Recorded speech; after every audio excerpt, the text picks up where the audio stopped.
right, we're back. Oh boy, this episode this week. Talk about coming in hot.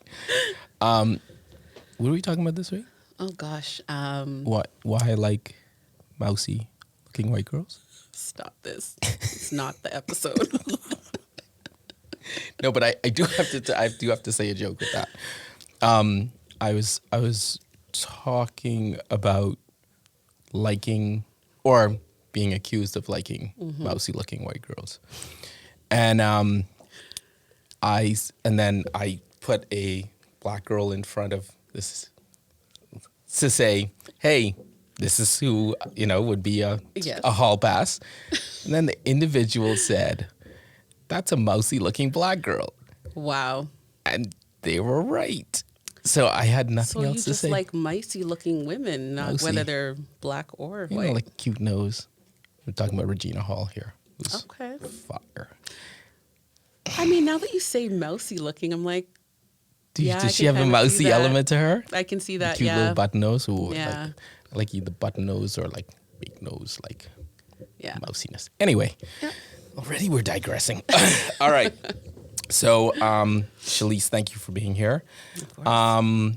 I think that, one of the things in terms of you and I is I was thinking the last time you and Andrew were on, and I was like, I'm sitting across the table from two people who know where all of the skeletons are buried. And I was trying to figure out which one of you knows more. And I think because you've known me longer. I was going to say, I think me. And I'd be offended if Andrew knew more. But one thing about you, though, I must say that, you talk about friends and you talk about friends. Yeah. There's never been a time when I've come to you and I'd be like, Shalise, this went down. And you're like, really? You're like, you've always been that person who is non-judgmental. You're calm and you kind of keep me in line. So I do appreciate that. Anyway. Thank you. Wanted to talk about, there's two items that I wanted to talk about. And I've gone back and forth because, I like to deal with nuance. Yep. It's never just black and white. But if there are two main issues out there that I wanted to talk about, and I wanted to discern whether they were actual issues or whether it was generational. And for those of you, when we get into it, you'll kind of figure out where I'm going with it. Mm-hmm. So the first one that I wanted to talk about is this concept called ethical cheating. I don't know where to start with this. And I think that the reason I wanted to talk about it is, I know you're an Android user, so, you're not on Clubhouse, but, in terms of the topics that we talk about at the table, I kind of just go in there and I look at the trending and seeing what's going on. Exactly. Now, I would say that, as a caveat, Clubhouse, if you look at, quote unquote, the black population, because there is a large black population on there. Mm-hmm. It's predominantly female, and it's predominantly women in their 20s. Okay, so that is kind of the audience. Okay. So, this whole concept of ethical cheating, it's like they're talking about it, and I'm sitting there, and I'm just like, they're talking about it like it's nothing. Yeah. So, why don't you, because people are probably Googling now ethical cheating and what that is. I'll kind of give you my definition, but I want to hear your definition of it first. So I'd say my definition is more of, so you're with someone and you come to them and you tell them your intention of stepping outside of the relationship to go cheat with somebody else. And they're saying it's ethical because you've brought it to them to let them know what your intentions are, as opposed to going behind their back and cheating on them without their knowledge. So it's more ethical. It's more, it's approved that way. So the default could be, hey, all right, cool, you're going to do that. Just don't bring anything home. Ray kind of thing. I mean, yeah. Can I just get into it? Yeah, okay. Go right ahead. I just wanted to set the context. Yeah. For me, it's like, oh my gosh, the two don't even go together. Like ethical and cheating, it's like an oxymoron. Okay, it doesn't even make sense to me. All right. And just because you approach your partner and say, hey, everything's great between us, or, maybe it's not great Well, between clearly, us. yes. But I'm planning on sleeping with Brenda over here. I just wanted to let you know. Right. Like, you're supposed to get some sort of kudos for coming to me and telling me what you're going to do, as opposed to sneaking behind my back and doing it. Not kudos, but transparency. No. Transparency is the key. No. You know why that doesn't jive with me? Because it's like, if you want to sleep with multiple people, if you want to be polyamorous, don't get married. Okay. You know what I mean? That's how I look at it. I'm like, just don't get married. Because if you were, into that, then that's something you should have discussed in the beginning. And, if it's something where you're not happy and you're stepping out of the relationship because you're not happy, you need to fix whatever that is first, because you made a commitment to someone. But here's where I would disagree with it. Okay. If he is coming to her or the other way around and saying, I'm going to do this, and she says, okay, that's the nature and the dynamics of their relationship. And she has the agency to choose whether she wants to be in there. And where I'm going with that is, and this is where I was talking about the generational thing versus us putting our standards on what a relationship should look like. Right. And I just don't know. Like, I listen to a lot of Dan Savage. I mean, some people out there might know Dan Savage is. He's a I guess a sex expert or a sex relationship expert. And he talked about a scenario where there's this woman dialed in and she's like, I met this guy. He's the love of my life. We have amazing sex. Like, I want to be with him for the rest of my life. The challenge is he wants kids and I don't want kids. Oh, wow. So she's like, I'm going to have to leave him. And, Dan's like, well, why do you have to leave him? And she's like, because we look at life differently. And he's like, well, suppose he then, met a lesbian couple who wanted kids. They then have kids. He has a kid with them. Yeah. And they form a union in terms of co-parenting.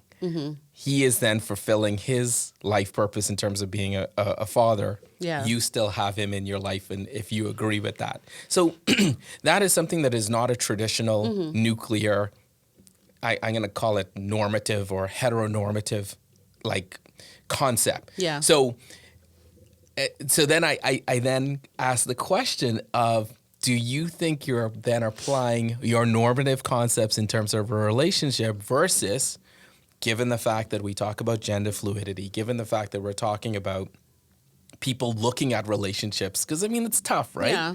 So, what are your thoughts on that then, if the woman then has agency and she can choose? Yeah, you know what? Maybe it's the term that I'm having difficulty with. That's then. fair. Maybe it's the term, the whole ethical and cheating term together. Because at that point, yeah, you're right. It's more of that transparency and having that conversation and doing whatever works for that situation. Right. And being upfront about it so that the other person can make, have sound judgment and say, okay, well, this is what I want to do. If that works for me, then let's do it. Or it doesn't work for me and we're going to call it quits. So do you feel that then then this is a generation, I would say, that is behind you or younger than you? Would you say then, as a Black woman in your age bracket, are you then maybe looking at them and saying, well, sisters, like, why are you selling out like that? Why are you settling for that? Like, do you think there's some element of that that's creeping in, or no? I think so. I think there's a little bit, because I think with this generation, they're so like, you'll hear people all the time saying, oh, those are relationship goals and that's goals. And, it's like, I'm aspiring and striving to be like that. Yeah. And it's like, well, why? Like, why are those goals? Like, you're seeing, certain things at face value. Like, they want to say Beyonce and Jay-Z are goals, but you think because they have what looks like the perfect relationship, on Instagram or whatever. Jay-Z cheated on Beyonce. Like, there's a whole lot of crap that happened, behind closed doors. Right, but even that got glamorized and commoditized for their own benefit. Exactly. So it's crazy. But, there's a part of me, I guess maybe because I'm old school, it's like, you don't have to settle for that. It's like, you have options, don't move and act as if you don't have options. Like, this is all you have and you have to kind of settle for that. Or you're looking at yourself like, well, I'm 27 and I'm not married and I don't have kids and I want these things, so I'm just going to, stick with what I have. But do you think there may be where your generation says, okay, I will keep hope to find a man, where they're saying, well, the numbers and the reality means that is not going to be the case. Yeah. Right? And because that's not going to be the case, I'm going to have to be in a position where I share a man. Right? Or I have to let him kind of just do his thing, and then, he'll get tired and run back kind of thing. So, like, do you see what I'm saying? Do you see it from their angle, perhaps, in terms of what they're dealing with? Maybe they just came to terms with the reality at a sooner point in their life, right? Yeah. I mean, I can see it from their perspective. Do I agree with it? No. But I can understand why they would look at it that way and be like, well, he's going to cheat anyway, so let him do his thing and still take care of home and be the best that I can be. Or, I'm running out of time and I want to have kids, so, let me just settle with what I have. I can see that. I can see that. So, and I know that is, and it's interesting that you said, when we were having this conversation, you're like, well, this isn't polyamory. Right. Right? Yeah, it isn't, but isn't it kind of a variation thereof, because there's an understanding there that you're going to expand your relationship in terms of the two of you? I almost feel like if it was truly polyamorous, like both parties wanted that from the jump. You know what I mean? And they set the boundaries and whatnot for what works for them.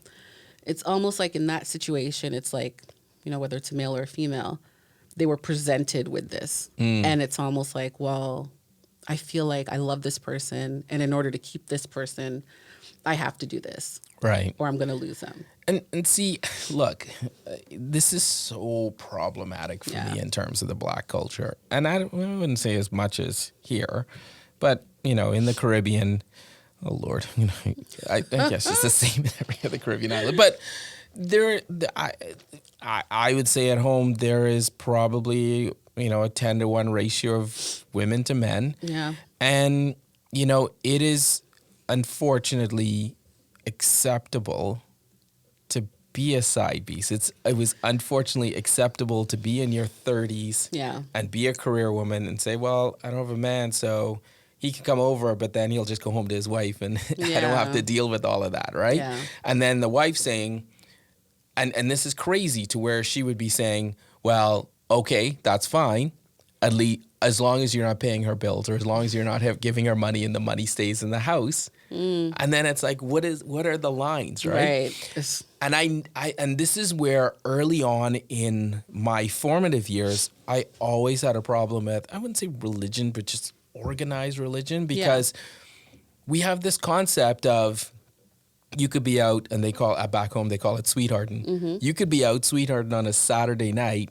and then in church sitting all prim and proper with your wife and your family, and I'm supposed to consider that you're being pious when all you're doing is kind of just perpetrating, right? That's it. And I was like, this is all for show. This is literally all for show. Absolutely. So do you, I mean, when you hear these kind of conversations, then do you look at it in terms of the polyamory piece, in terms of women having agency, or like is it agency in terms of, how we see, Nicki Minaj, and how we see kind of Cardi B talking about taking, and owning the power? Is it them agency, or do you think it's them settling?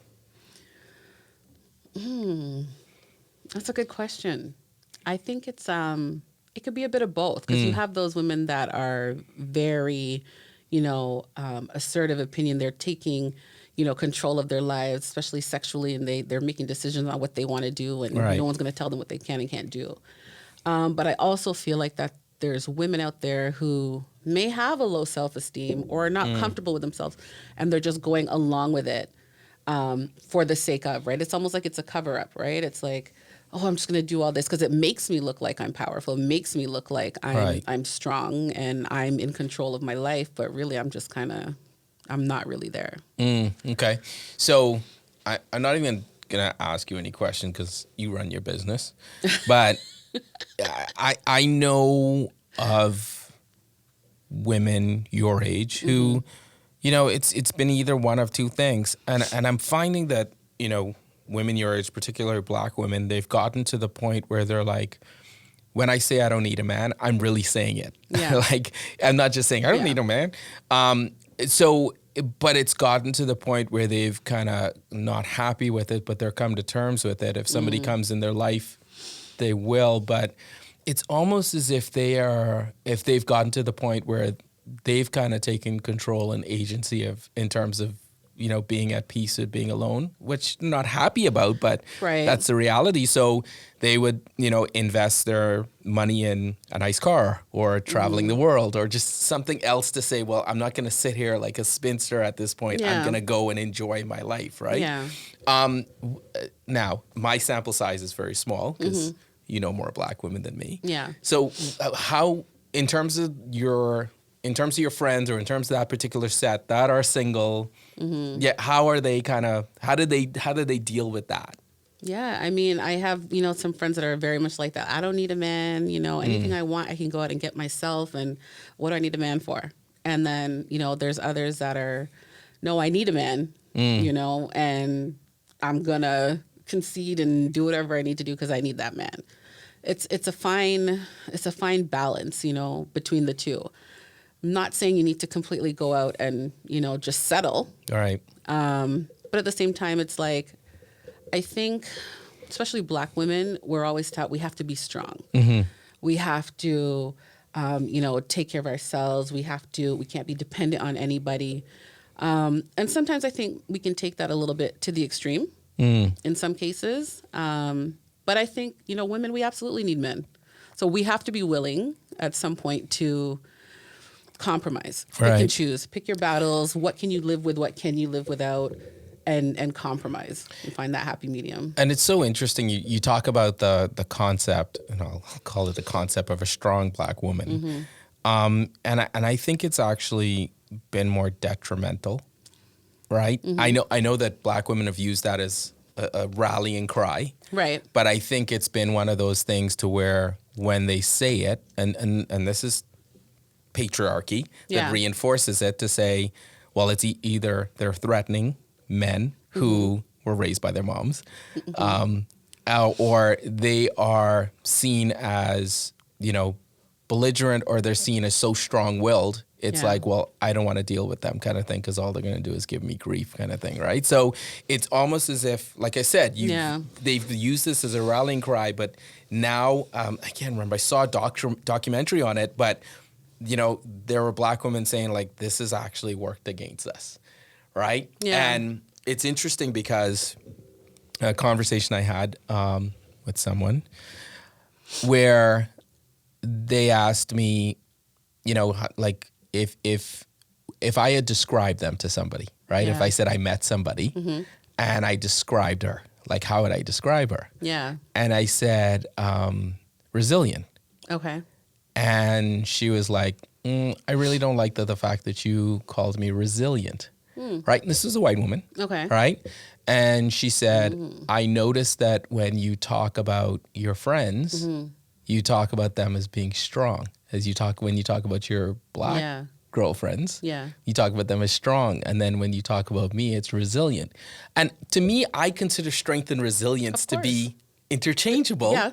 But it's so interesting that trope has become so ingrained in terms of the synonymous thing between strong and Black woman that they weren't able to see that I see strength in resilience too. Right? To where, yes, Black women are resilient too, but I wouldn't have necessarily kind of used that term kind of thing, right? So is it me who diverted to that? Is what I'm saying, right? Yeah. Based on, it wasn't on her, but it was me who kind of went to the strong thing, right? I mean, that's interesting. And that now that you brought it up, it's like, I can see that, right? 'Cause it's like it really is almost like a default. It's like you describe women as like, oh, it's a strong black woman. You don't hear people say, oh, she's a strong white woman. Right. Like you never hear that. Right. And yeah, it's become synonymous. So But- maybe by default you were just like, oh yeah, she's so strong, and this and the other, and it's like you weren't even conscious of what you were doing. Right, but it causes another trope, Yeah. I think, to where if you're saying resilient, if a white woman's resilient, it means she'll put up with a lot of bullshit. And then it has this other trope of the whole thing about interracial and why black men are dealing with white women, because it's like, oh, she'll put up with my bullshit and she'll, go make me a sandwich kind of thing, right? Versus, right. So I'm just saying there's probably subtext and there's probably layers to that, right? For sure, that for sure. could be kind of pulled at. And, it's so interesting that my response, and you've kind of known me, but I said there have been black women that I've dated that have been very meek. Yeah.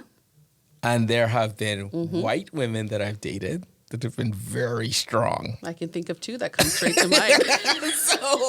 So when I look at it across with sample size wise, like, there's some I would not cross. Yeah. Right. So it's interesting, like I said, in terms of how that trope came through. But I wanted to circle back on something, and it'll probably get us into the next topic of I had a conversation about feminism and what feminism means, and has feminism evolved? Yeah. And I know that this is a tricky conversation for black women, because I don't feel, even to this day, I don't feel even to this day that the feminist movement has accepted black women.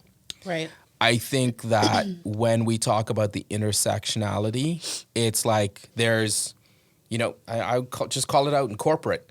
Yeah. Every time you see the same white women just banding around each other. Yeah. And then I remember, when we worked at, and I was part of the networking group. Yeah. And I used to try and encourage black women to go and join those particular groups, because I'm like, we need to make sure that we branch out and learn and come back. Oh, yeah. And, they would say to me, like, we don't get accepted there. Oh, yeah. Like, right? In terms to this day. like I said, to this day, right? And they don't even realize that within that movement, they are reinforcing white supremacy. They are reinforcing patriarchy, right? Within that particular space.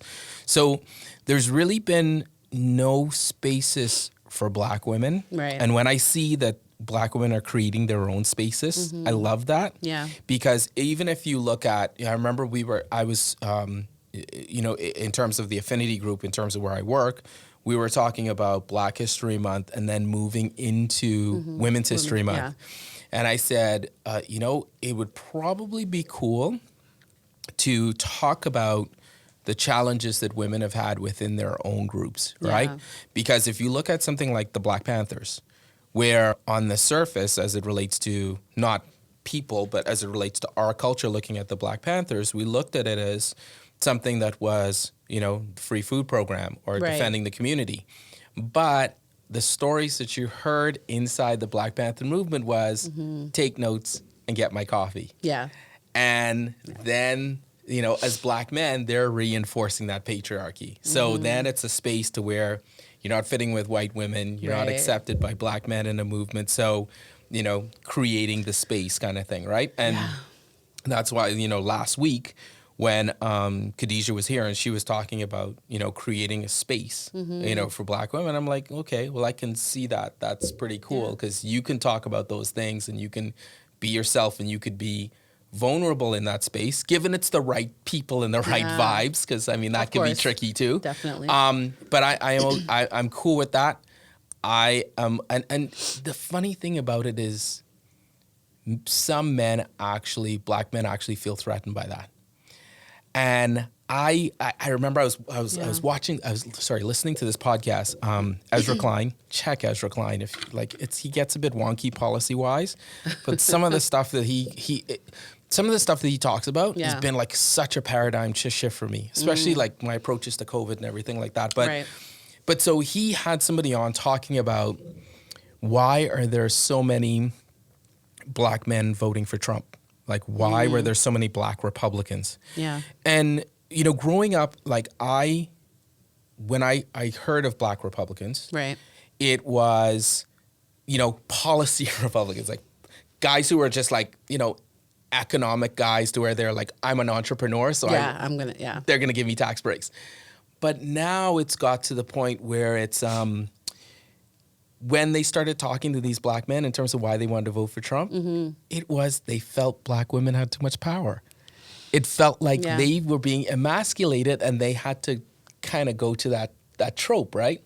Anyway, so I know I'm kind of rambling on, but it's conversation. Yeah, it's crazy, right? So, but what I wanted to ask you is kind of to circle back is when you look at feminism, let's just put it in a black female context or just in a context outside of color. Like, what is your definition of it and how do you look at it? Yeah. And I think there's extremes to everything, you know.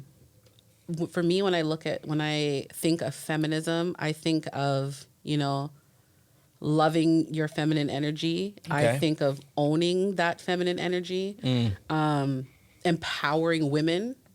Okay. And it's supposed to be creating that safe space for all women to be able to be successful, to you know, participate as, you know, an equal participant in society. Yeah.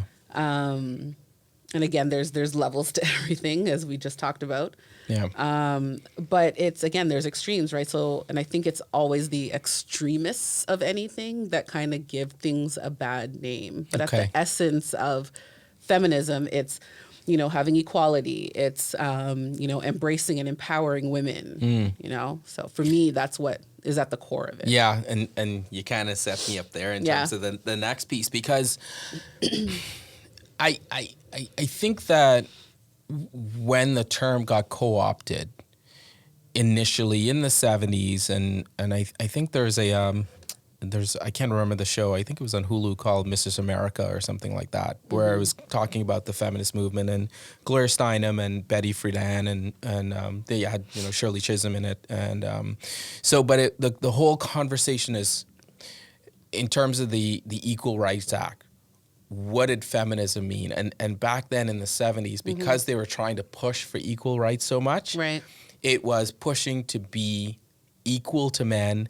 It was pushing to be in spaces to where it's like we can do the same. Right. But I found that there then became a point where it was over-indexed, right? And what I mean by that is, you know, if you look at Phyllis Schlafly, who was, you know, a Christian conservative Republican woman, she was actually saying that, hey, if I choose to be a housewife and I choose to take care of my family, isn't that feminism too? Yeah. Right? And they were kind of shouting her down because of the way she lived, because they were like, don't you feel you're oppressed? Like, don't you feel like, so it got to this point where it's like, you're kind of talking down to her, but shouldn't feminism not be the fight to get into these spaces for equal right, but the right to be able to choose what you want to be. Yeah. Right?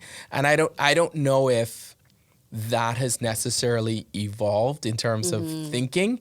And so the reason why I'm saying this I think is it's getting there slowly. Right. But this is the inflection point that I'm talking about, because is the new generation saying we have agency and we have choice. Yeah. And we're not bound by these things, right? So if I choose to be like this, if I choose to be like this, if I choose to be like this, how can you judge me? Yeah. Right? Yeah. And which then kind of brings me into the next topic, which is, it's such a weird term, pick me girls. Pick me. And I mean, there's an element of it being derogatory, but there are certain levels to it. So Yeah. I'm gonna let you set the stage by you telling us what you consider to be a pick-me girl. Okay. So for me, my definition of a pick-me girl is, it's that female that is almost like degrading, throwing, another woman under the bus, in the attempts that she can garner attention from a male by saying what she's doing or how she looks at things is wrong. Pick me because I would never do that. And, Right. it can be something as simple as, oh, I don't wear makeup because, I believe in natural beauty.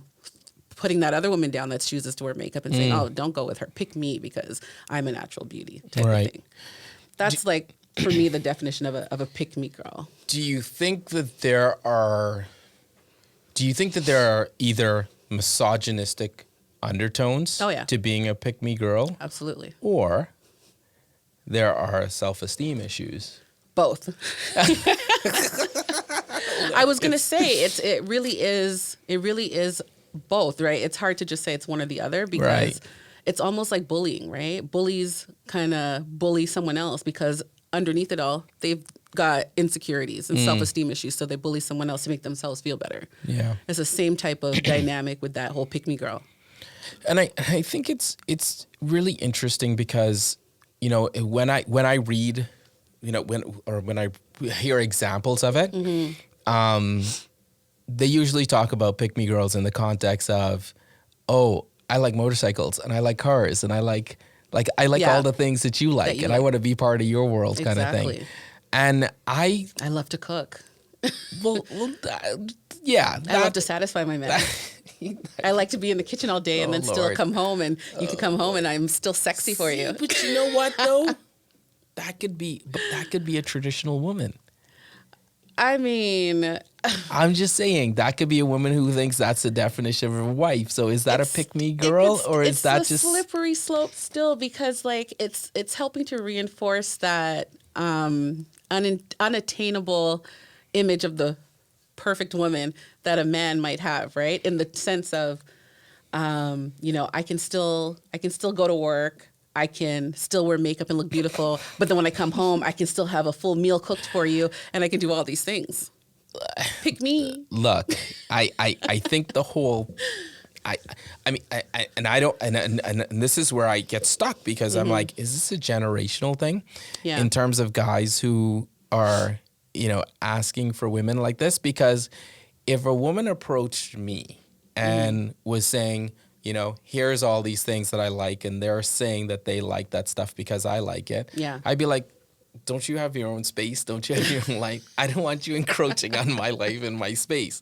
I want you to have your differences, right? So but I feel the trick is they're doing it in such a way where they're making the other woman look unattractive, and less desirable. And because I can relate to you, like, say, well, I watch football and they're throwing things out there and it's like, oh, you're kind of interesting because I like that. We can have a conversation about that. But see, you have nothing, to relate to with that woman over there because she just likes makeup and stuff like that. So do you think that if a woman presented herself and said, hey,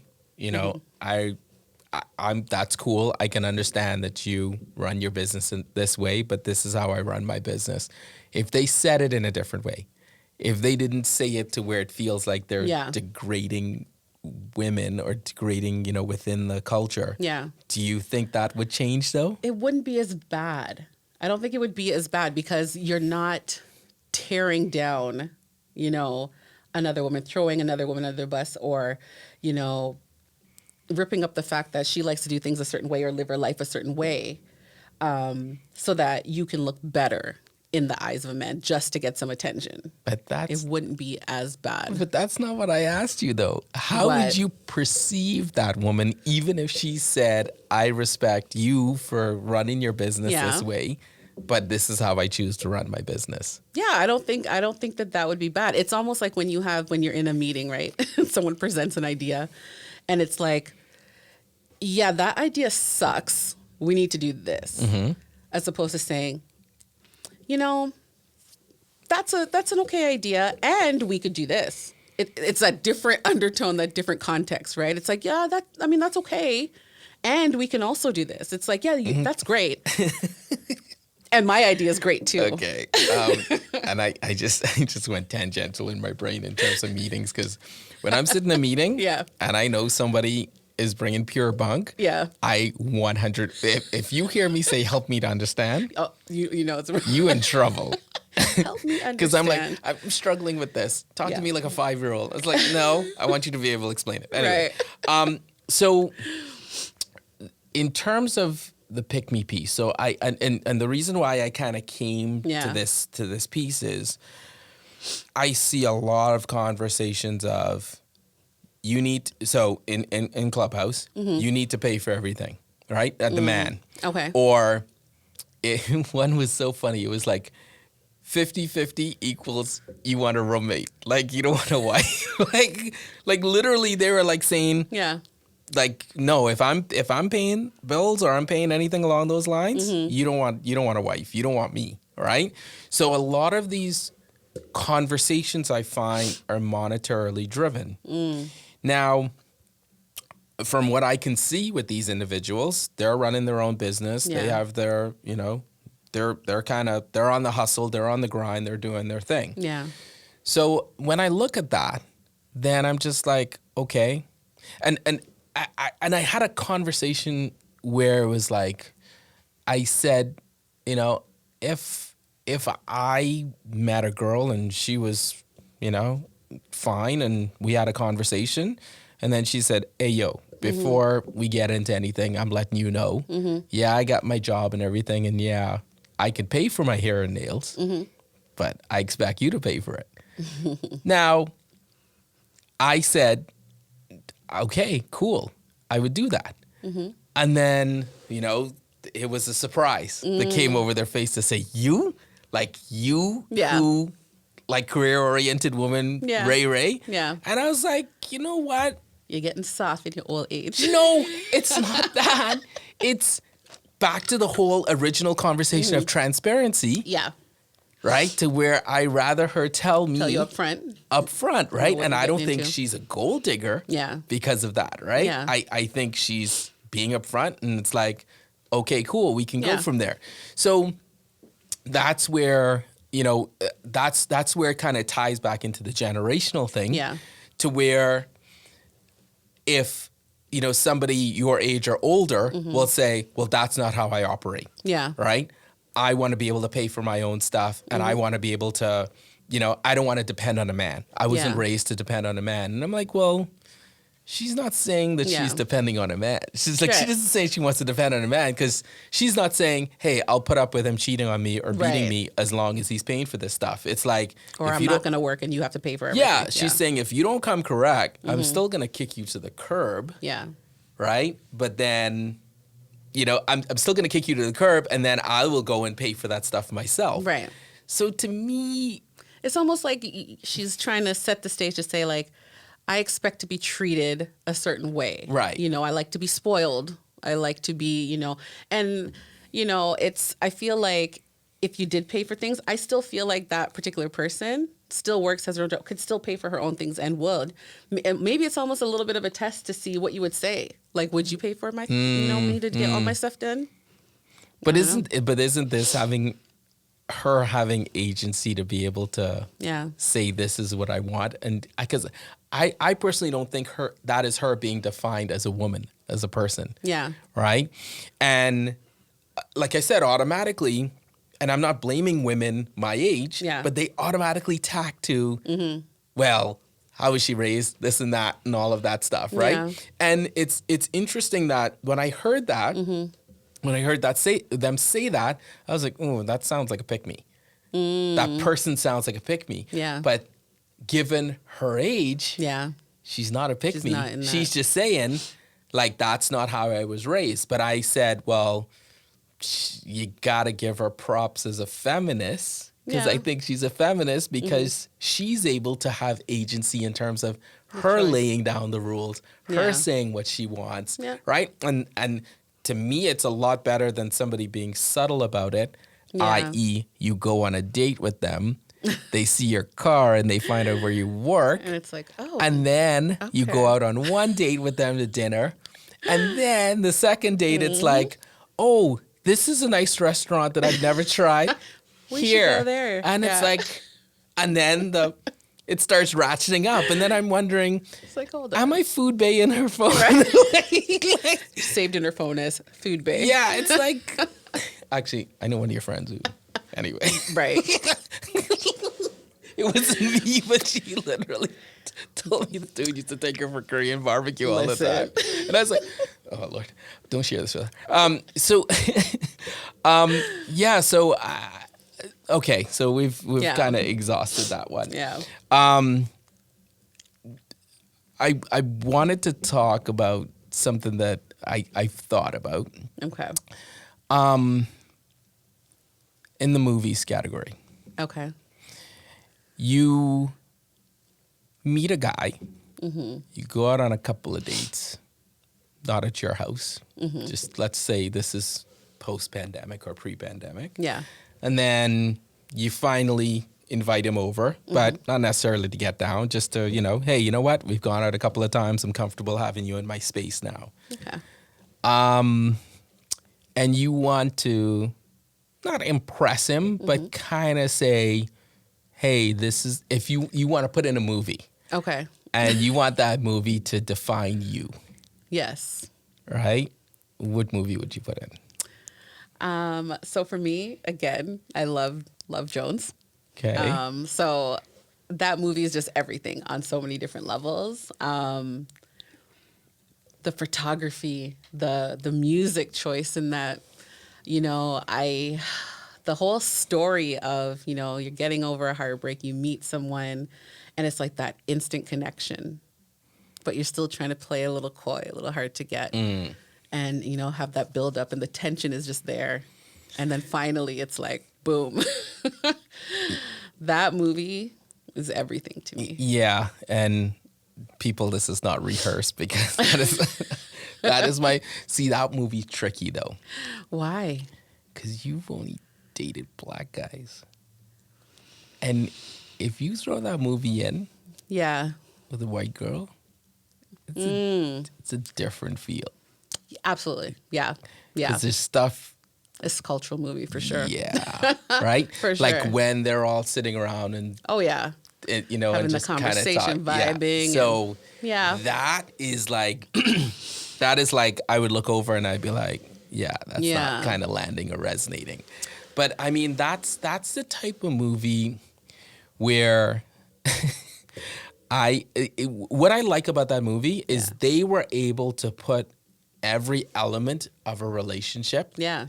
in that movie in like, but not make it seem very trite. Like not make it seem like, okay, here's boy loses girl, That's and it. it's like, the fact that, they kind of met and, when, Neil Long is talking to a friend in the cab, right? Oh.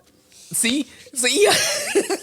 and I was like, that's kind of crude that women are talking like that. I thought 'Cause we men would do. right. But then Yes. women would be like, yeah, we do talk about that, right? Really? And the whole thing about him going into the record store and Yes. and coming to her place and the whole making breakfast thing. And the fact that he was like, when he was talking to I can't remember his friends and they were playing pool. Yeah. Savon. Savon. Yeah. And he's like, I made eggs, man. You made cheese omelets? Yeah. What? It's like, what does she have in there? She put it down on you. But that's the thing. Yeah. When he said, she put the voodoo, she put the Santeria, all of that on me. When you hear him talk about that, it's like, I know what that feels like. I know when somebody throws that on you and you're just like, listen. I have no control over that, right? What was the phrase they used when that Love Jones hit? It hits like a motherfucker or something like that. It's Yeah, and you're gone. Gone. And one part that you and I laugh about is when after they went out and they went back to her place. Yeah. And it's like she's like, okay, you can come up for one drink. I just want to talk. Yeah, He's like going back to the motorcycle. It's like, I mean, Nina, I just want to talk. And from that moment on, you know, okay, it's on. Because there's so many conversations where I was like, yeah, I just want to talk. And it's like, no, that's not happening. And then the other part where he's on the couch. Yeah. Where she makes him sleep on the couch. Oh, yeah. It's like, I can't tell you the amount of times that it's like, yeah, I'm sorry, I'm too tired, too drunk to drive home. Can I just stay? And it's like, on the couch. It's like, but you're not getting none. So, and you know, just the interesting part of when she went back to Marvin. Yeah. Right? Because she was like, I can't deal with all the drama because, you know, he had his girlfriend kind of calling and kind of thing. And then she went back and she's like, no, what is this? And so many times it's like, you've gone back to the person because you want that stability and you're like, maybe kind of thing. And it's like, she was just looking at him like, this is the same Negro. It's like, what the hell? Yeah. Kind of thing, right? Yeah. So, I think the only kind of movie that would rival that would probably be Love and Basketball. Yeah. And I think Love and Basketball is, I would call that a more mature movie. Yeah. And not mature in the sense of, you know, their ages, but the development and the growth of their relationship, right? Yeah. And I think that is the kind of relationship where it's like when you're younger. Yeah, exactly. You're okay with having the turbulent Love Jones kind of thing. Yeah. But the fact that they started off as friends. That's it. And then lovers, and then that's why it was such a good movie too. Like Love Jones is that love story that you know that sexy movie, and Love and Basketball, the stylized, yeah, exactly. And then Love and Basketball, it's a great movie because it takes you from like childhood, and you have that childhood friend, and I think everybody can relate to having like, you know, that childhood friend that of the opposite sex that you kind of grew up with, and you have that connection of friendship. But you also have that love for that person because you've grown together over the years for so long. Right. And then you have that one thing that kind of connects you, which is basketball. And watching that develop over the, you know, the course of the movie, their friendship developing into that love, and then having basketball as that one thing that connects them and binds them was like. And so before I go on to the next part, do you remember what song was playing when you got your V card swiped? Because every time Woman's Work. Listen. Your face. That song, man.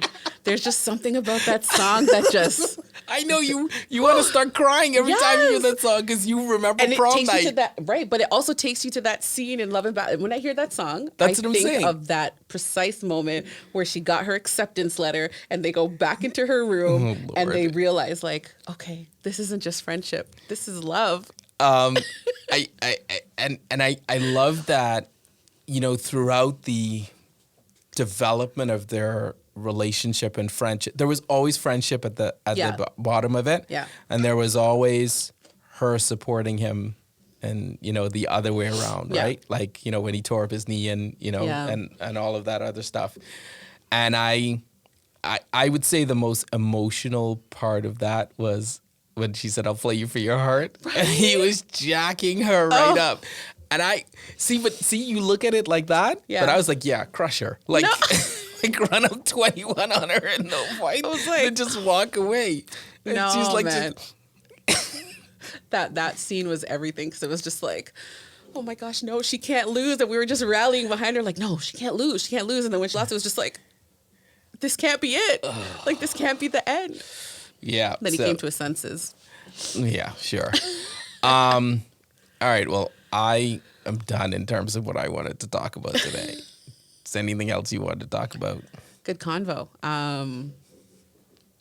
No, I can't think of anything else. All right, we'll end it early. We'll end it at 50 minutes. All right, this is cool. Yeah. Next week. Yeah. So here's the thing. This is going to be a cool connection. Okay. And see, I'm saying this now because to make sure that she doesn't chicken out. Because Christine Rooms. Yeah. Yeah, I'm calling your name and I'm putting your name out in the street. On blast. When I told her that we were going to be talking about these topics, I text her and I'm like, hey, what are you doing tonight? Like, Yeah. come. And she's like, oh, I'm going to see my parents. And I'm like, fine. And then she's like, what are you guys talking about? And then I told her, and she's like, that's my wheelhouse. And if you see her social media, Yeah, that is her that's her wheelhouse. wheelhouse.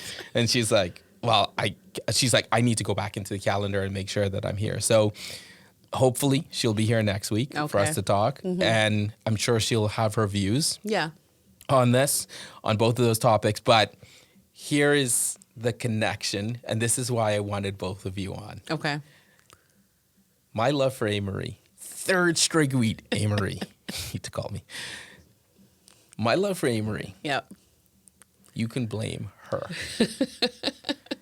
Because when we were working, I remember I came to her desk, and I think she had the first CD. Yeah. And I was like, ooh, who's that? And then she's like, and then she lent it to me, and I was like, oh my God. Like, oh. And then ever since then, we Yeah. were like, new album kind of thing. Yeah. So, I often want to put pause on you. What is your issue with Amory, by the way? Honestly, I don't have an issue with her. She's okay. I mean, she's not fabulous, but she's okay. She has some bops. I'll give her credit. She started that. I don't even know what they term that sound, but she kind of started that. I can't remember the name of that sound, but yeah, she had some bops. I'll give her that. But I mean, am I going out and searching for an Amory album because I think she's such an amazing singer? No. Sorry. She's a good singer. Anyway, She's all right. So Christine will be on next week. I don't even know what we're going to talk about. I think one of the things I said that we might talk about is she's big 90s R&B. Huge the best 90s era. R&B. Like she's solid. She's really solid. Yeah. I almost want to do a 80s versus 90s R&B because 80s is my groove. Like I like and it's so funny. Yeah. I know there's a lot of people who love their 90s R&B, but when I break out the 80s R&B, But 80s is so good too. I know, but when I break out the 80s R&B, it'd be like, oh, I never heard this song. I never heard this song. It's like, yeah, because 90s R&B is your Yeah. thing. 80s R&B is my thing. Like Alexander O'Neal. Okay. Like, Okay. Yeah. That's some, and a lot of people don't know Alexander O'Neal. And I'm like, this dude used to throw down. Yeah. So maybe we might do That'd be like a good one. at 80s, 90s. versus 90s type thing. Actually, I did turn somebody on. One thing, one love that we have. Yeah. One thing I'd put in common for us. Okay. Dwelle. Yes. Shalise G. Yes. And I think you knew him longer than me. Mm-hmm. And then when I started talking about him, you're like, psh, Windsor, Detroit, come on. Listen. And I was like, okay, fine. But I turned somebody on recently to Dwelle G. And I was Okay. like, this is Shalise's. Like, Listen. You talked to Shalise? Quality. Y'all could start off the music. conversation Right. with Dwelle G. Right. Except his interludes. I was here with Khadijah talking about interludes last week. Yeah. His interludes where he's at homegirl's house. Oh no, he's at his house. Yeah. And then she goes to make him breakfast. And then his other girl calls and he starts singing. Yep. And I was just like, damn. wow. But that song, I'm cheating. Mm-hmm. When I played that, it didn't go over well. I wonder why. But the song is, I said the song is, Yeah. Do you know Pina Colada song? The Pina Colada song, the 70s AM. Oh, yeah. Right? That song is about how he was in a marriage or he had a girlfriend and it went sour and then they put ads in the paper and then they rediscovered love. Yeah. And if you listen to that song, Yeah. right, it's him saying, you're like this, but my girl's like this. Right. And he's actually talking about her. That's it. And I cannot wait. One thing we have to do Yeah. is the cheating songs. We have to. Because and there's so many undercover ones. I know. Like I was talking to, because once I introduced the concept to Julian, yeah. and he was like, he'd come back and he's like, oh yeah, this one. He's like, ooh, that one's pretty bad. How did they get away with that one, right? So many. So that's definitely one we have to come back with. Anyway, Absolutely. I said we were going to sign off. So my people in India. Look, I said shout out to my people in India, but on a serious note, I want to say shout out to my people in India. But stay safe, please. I know you guys are catching hell right now. A lot going on there. So just make sure you're staying safe. Chris, 1990. Can I just call you? I wonder if I call you Jamie from now on, if people will realize that it's Chris. Because, I mean, I don't want them to call 1990 Studios and ask for Jamie. And then it's like, who is It's like, who's Jamie? And I'll say for the record, you do a better job than Jamie. So Womp if womp. that's anything. 1990 Studios, where it's at. Guys, this is a lot of fun. Shalise, this is a lot of fun. So thank you very much. And for another week, signing off. See y'all later.